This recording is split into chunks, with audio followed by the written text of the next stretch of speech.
Et salut les Picsous et bienvenue dans ce nouvel épisode, je ne sais même plus le quantième, mais dans ce nouvel épisode concernant les Camponotus nicobarensis. Alors comme vous pouvez le voir, il y a eu pas mal de changements dans cette aire de chasse. Déjà, il y a un plafond périphérique, donc ça je l'ai commandé, je l'ai reçu. Ça fait plaisir. J'ai eu pas mal d'ennuis avec parce qu'en fait, même en le posant, étant donné qu'il est en plastique, il y a un léger jeu. Alors vraiment, il est ultra léger, mais alors on le verra pas parce qu'en fait du coup j'ai mis du scotch transparent. Là on le voit peut-être, je ne sais pas trop, mais bref. Donc voilà, il y avait un léger jeu, donc de temps en temps il y avait une fourmi qui pouvait se glisser. On voit ma petite cuisine, mais du coup qui pouvait se glisser entre les deux. Donc j'ai essayé avec de la colle chaude, mais vu que j'ai une colle chaude un petit peu safe, elle est pas mal pour beaucoup de choses, mais en tout cas ça collait pas entre le verre et le plastique, surtout le plastique je pense. Qu'est-ce que je voulais dire? Oui, donc voilà, ça n'allait pas, donc j'ai décidé de scotcher. Peut-être qu'un jour je ferai comment on appelle ça, au silicone. Je sais pas trop parce que d'un côté on aura une trace blanche, donc je ne sais pas trop. Franchement, je suis encore dans la réflexion par rapport à ça. Sinon, franchement, avec le scotch, bon, ici, on voit un petit peu parce que j'ai fait ça comme un gitan, hein. Mais si j'avais fait ça un peu mieux, franchement, je crois que ça pourrait être quasiment invisible. Et honnêtement, je crois même que si je vous l'avais pas dit, vous l'auriez peut-être pas remarqué. Donc, on peut voir aussi des nouveaux graviers. Donc, ça, c'est avec le nouvel arrivage de chez Hunt Center. Voilà, plein de gamelles. Il a fait très chaud, donc j'ai mis beaucoup de liquide sucré, j'ai mis beaucoup d'eau, j'ai mis des abreuvoirs. Au final, ils n'ont pas été fortement bu, mais si vous voyez la petite cup, on va prendre un anglicisme, mais la petite cup ici était remplie d'eau et ça, elles adorent. En général, toutes mes colonies, elles aiment beaucoup, enfin, elles aiment pas trop les abreuvoirs. Elles préfèrent quand je mets ça dans une gamelle avec du coton comme ça. Et c'est vrai que c'est même plus facile, puisqu'en fait, une fois que j'ai fini, je le prends, je le dépose dans un petit système que je devrais une fois vous montrer d'ailleurs. Et en fait, en faisant ça, tout simplement, c'est très facile parce qu'en fait, elle tombe. D'ailleurs, le système en question, c'est pas moi qui l'ai inventé, c'était Gigafourmi qui avait montré ça dans une vidéo et je confirme, ça marche très bien. Donc, si je retrouve la vidéo où il l'explique, je la mets en lien, mais il fait tellement vidéo que je ne crois pas que je retrouverai. Mais voilà, c'est vrai que d'ailleurs j'avais filmé, donc je vais essayer de voir si je vais pas vous le mettre dans un coin de l'écran, la technique et puis le moment où je les ai un peu déménagés, puisque c'était pas un grand bazar, enfin quand je dis déménager, en fait j'avais mis un énorme abreuvoir à abeilles et ça marchait très bien en fait avec les grandes chaleurs, c'était très bien pour la colonie. Malheureusement, en fait, j'avais pas réfléchi à la chose, vu que il y avait du sable dans le fond de l'aire de chasse, et ben qu'est-ce qui s'est passé? Vous le verrez dans les images, hein, il y a du sable partout. Je vais vous montrer ici aussi. En fait, il y a plein de petits monticules, de petites structures comme ça qu'elles font. Alors c'est très mignon. Là, c'est parce que ça a séché, mais vraiment c'était le bazar. Il y avait de l'humidité partout, un petit peu comme ici. Là, vous voyez, c'était vraiment comme ça, mais c'était humide, donc l'air de chasse puait en plus. Ici, on voit qu'il y a encore un petit peu d'humidité. On le voit, hein. C'est des petites crasses, ou alors c'est de l'humidité, mais je crois, vu la tête du sable, c'est encore un peu d'humidité. Donc voilà, c'était rien de grave, mais du coup, ça sentait quand même relativement fort, c'était pas très agréable. Enfin voilà, c'était pas top top quoi. Donc, sinon, parce qu'en fait, c'est vrai que ça fait plusieurs mois maintenant que j'ai cette terre de chasse et je voulais faire un petit peu un compte rendu, mais je l'ai pas fait. Tout simplement par flemme, manque de temps, etc., etc., etc. Surtout de la flemme. Mais comme vous le voyez, ça explose, hein, ça explose dans tous les sens. Il y a des cocons de partout. Enfin, là, il y a toujours des œufs, donc c'est à mon avis, il y a une reine, une des deux reines qui est là. Je crois qu'on la voit même d'ailleurs, mais je ne suis pas sûr. Mais donc là, il y a tous les œufs qui se mettent. Et puis ensuite, les cocons vont là. Là, je vois qu'il y a eu quelques éclosions parce que je crois qu'il y en avait un peu plus. Mais si je vous mets, alors je vais tenter de vous mettre dans l'aire de chasse sans passer mon vilain doigt. Ouais, il faudrait peut-être dézoomer. Alors, je suis extrêmement mauvais, mais c'est marrant, je le laisserai au montage. Ça me fait toujours rire de voir les galères. Alors, là, on le voit quand même bien. En fait, on le voit moins bien. On le voit très bien à l'œil nu. Mais quand on est avec la caméra, on le voit un peu moins, mais voilà. On voit que c'est blindé de chez blindé. Vraiment, c'est monstrueux. Ah bah là, c'est marrant parce que ça, on voit jamais. En fait, de là où je suis, on voit très peu l'activité qu'il y a dans le nid. Donc ça, c'est vrai que c'est la fourmi gauloise, hein, je crois, qui en avait parlé, qui disait que ça aurait été bien d'avoir la possibilité d'avoir ces nids avec les faces vers l'extérieur. Et c'est vrai que ce serait pas mal. Je crois que ça aurait été pas mal. Parce qu'en fait, ouais, on sait pas vraiment regarder, il faut se mettre derrière la vitre. Voilà. C'est un petit défaut, je trouve pas ça grave, parce qu'au final, c'est vrai que j'observe plus ce qui se passe dans l'aire de chasse. Mais du coup, c'est vrai que sur les côtés, par exemple, en plus, c'est un peu crasseux, crado, etc. Vous voyez? Je vais vous expliquer pourquoi après. Mais en fait, je sais rien voir. Vraiment, c'est un petit peu dommage. Ici, je crois que c'est encore pire, ou alors elles ont lavé, on met son gros doigt, c'est top. Là, il y a des fourmis qui vont monter sur mon téléphone quand j'essaie de filmer. Mais voilà, on sait pas bien voir. L'aire de chasse est relativement petite, j'ai un iPhone 11, ce qui explique la qualité des images qui est pas encore top top. Je vais peut-être changer parce qu'il commence à être un peu vieux, mais à voir. Bref, et j'arrive pas à le tourner entièrement dans l'aire de chasse, donc voilà, c'est pas mal, mais je comptais la tenir en fait encore un an, mais je crois pas que je vais y arriver. Honnêtement, enfin, je comptais garder encore 2 ans, pardon, mais à mon avis, je devrais faire un raccord avec d'autres nids. Donc voilà, ça c'est à voir. Mais sinon, tout va bien. J'ai très peu de mortalité. Franchement, c'est quelque chose qui m'étonne énormément. Donc peut-être qu'elle les mange, mais je ne vois que très peu de restes de cadavres. Après leur déménagement, j'ai eu quand même une vingtaine de mortes, vingtaine, trentaine de mortes. Euh, pendant un petit temps, hein, donc enfin, elle s'est étalée sur 2 3 jours, et puis depuis, j'ai eu peut-être une dizaine de petits cadavres, et ça fait plusieurs mois, hein, donc franchement, c'est très impressionnant. Enfin, c'est très chouette. Du coup, la population ne cesse d'augmenter, puisque voilà, bah, j'ai très peu de décès. Ou alors j'ai vraiment très peu de restes, mais en général elles mettent les restes de cadavres ici, donc à la sortie. Donc là vous avez la première entrée sur les 4, parce que oui, il y a 4 entrées maintenant. En fait, souvent les cadavres sont déposés ici dans le coin, mais pas tout à fait dans le coin. C'est vraiment à quelques centimètres. Si on voit à l'échelle globale, c'est quelques centimètres, 3 4 centimètres max, un petit peu plus en fait, mais de l'entrée. Donc là il y a le petit cimetière, souvent les petits bouts ici, hein, donc là c'est toujours les bouts de cœur de poulet. Alors en fait, j'ai trouvé aussi, je fais une petite aparté là-dessus, mais en fait, je les découpe en plus petits morceaux. Avant, je mettais, je sais pas, je vais dire un quart, on va dire un quart de cœur de poulet, et ils pourrissaient très vite. Et depuis que je les découpe, et ben en fait, il y a quasiment plus de reste. Alors je les nourris tous les 2 jours. Et là, j'avais mis un peu trop. J'avais pris deux gros morceaux que j'ai découpés en, je crois qu'elles avaient 8 morceaux en tout, donc c'était beaucoup trop. Et voilà, il en reste 3 ici, et je crois qu'il là, il y en a encore un. Ouais, voilà. Donc il reste encore quand même beaucoup. Donc ça, je vais retirer parce que c'est pas top, hein. Euh, mais voilà, ça se passe super bien. Toutes les autres colonies aussi. Je vous ferai un. Je vais être un peu plus actif ces prochains jours aussi. Mais vraiment, tout évolue super bien, et vraiment, j'ai augmenté l'apport en protéines. Et bah, chez mes sœurs, vous avez vu, c'est encore plus fort qu'avant. Ça explose de partout. Vraiment, cette colonie-ci, enfin, c'est vraiment une vraie colonie. Elle explose, mais dans tous les sens, hein. C'est vraiment, enfin, vous voyez, ça n'arrête jamais. Là, il y a la deuxième reine, il y a encore des œufs, boum, boum, boum. Ça pète dans tous les sens.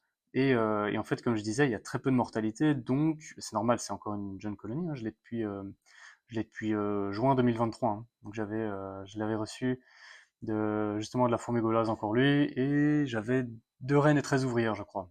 Ou alors elles étaient 14 en tout, mais je crois que c'est les 2 reines et 13 ouvrières.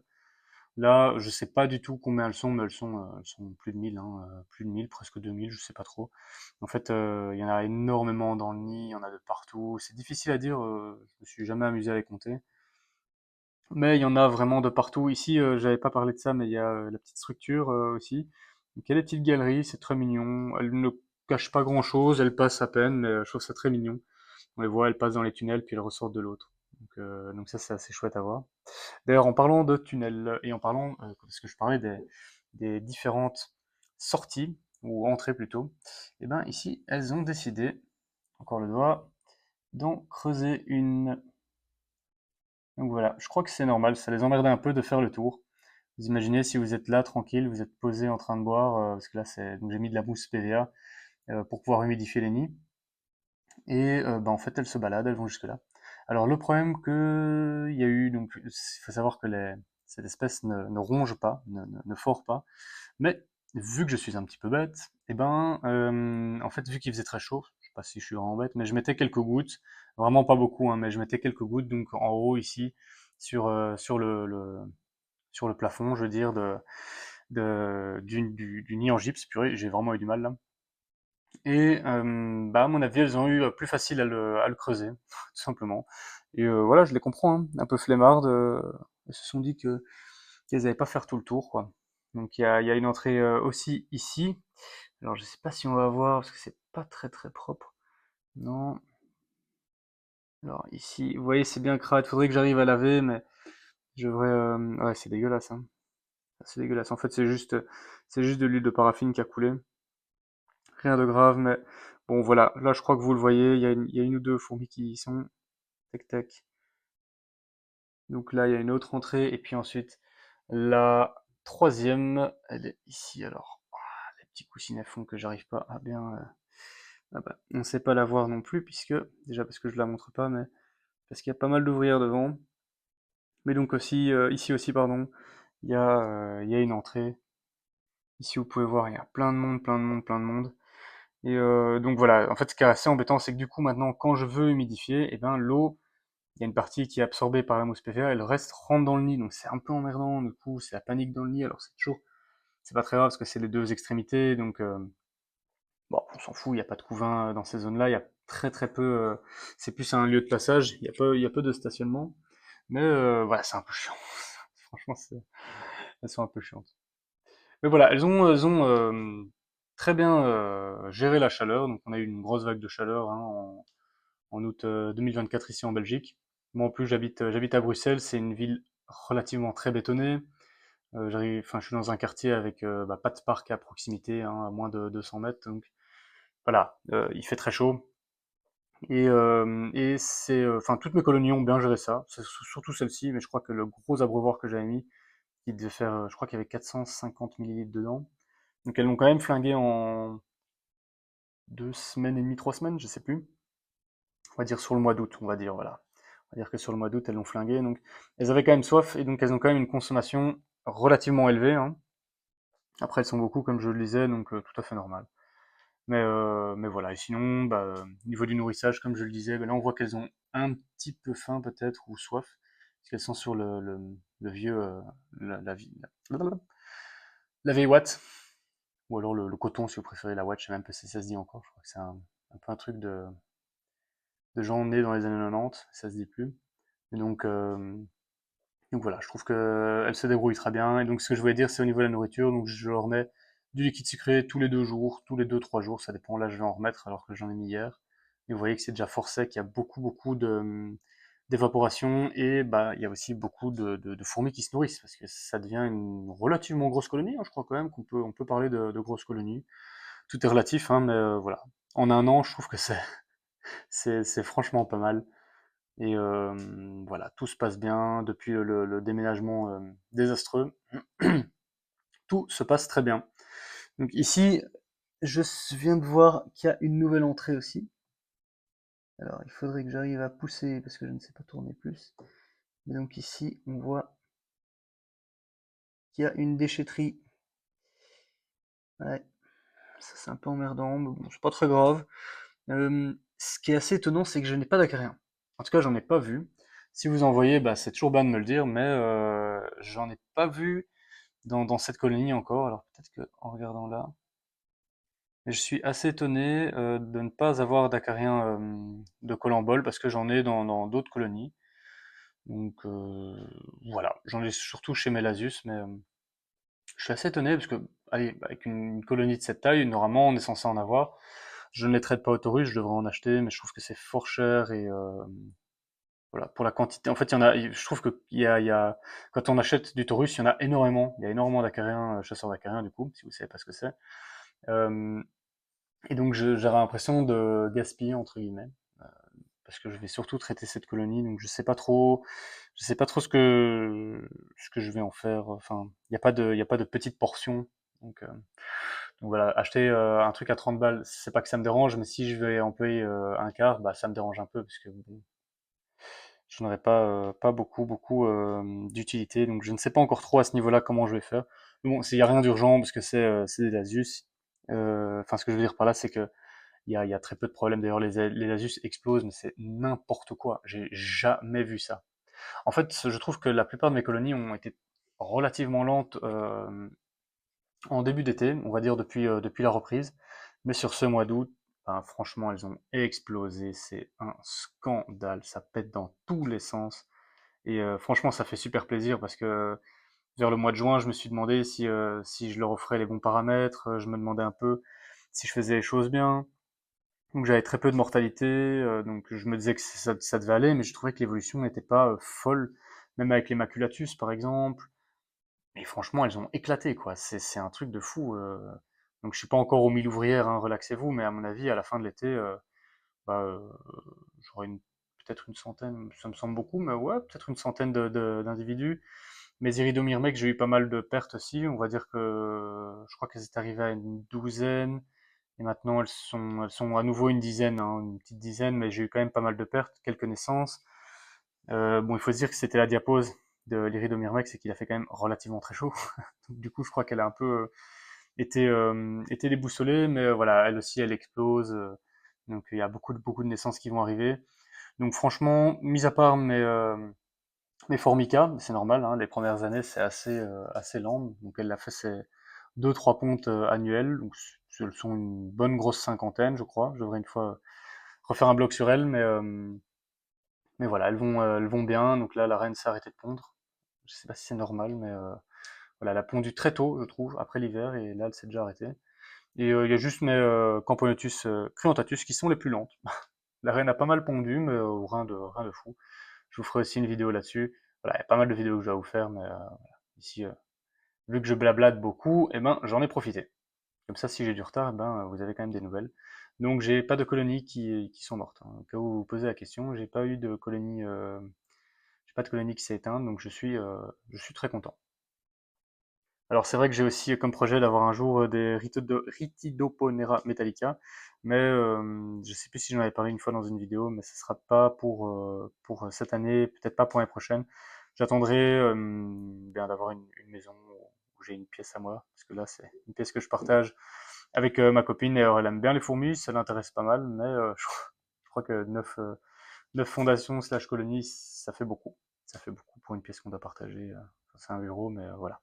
Elles ne prennent pas encore beaucoup de place, mais je me dis que si j'en ai encore une, même si les Ritido ne prennent pas beaucoup de place, bah, ça fait quand même beaucoup.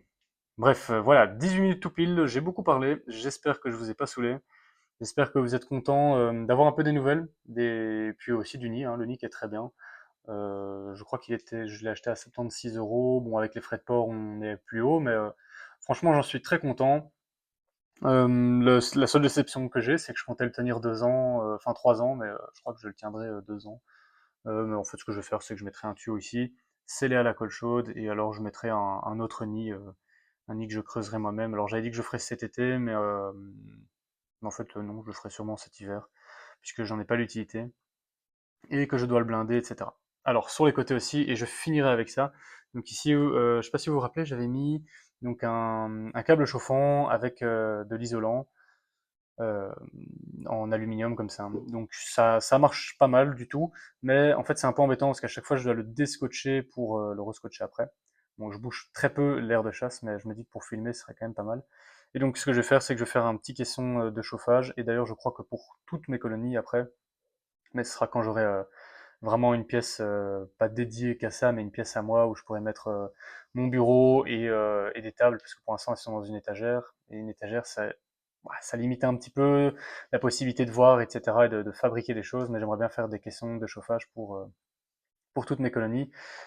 Et en gros, je ferai des nids que je creuserai un peu dans le style de Gestion Ants, où c'était Terraformi, je crois, qui faisait des nids incroyables. Donc, euh, donc voilà, ça c'est le projet, et donc je pourrais les glisser sous une planche, enfin, un petit caisson de chauffage. Voilà. Je vais un peu réfléchir Mais j'ai déjà idée en tête, mais pour l'instant, j'ai pas la place, donc ce sera pas avant plusieurs années, je vais dire, pour être bien large. Voilà, 20 minutes, beaucoup trop long, certains m'ont dit. Je vous souhaite une excellente journée, prenez bien soin de vous les Picsou, une excellente soirée d'ailleurs. Prenez bien soin de vous, n'hésitez pas à mettre un like et un petit commentaire si ça vous a plu et si ça vous a pas plu aussi. À très bientôt, salut les Picsou! Cliquez, cliquez, bande, laissez les commentaires, bande de cliquez.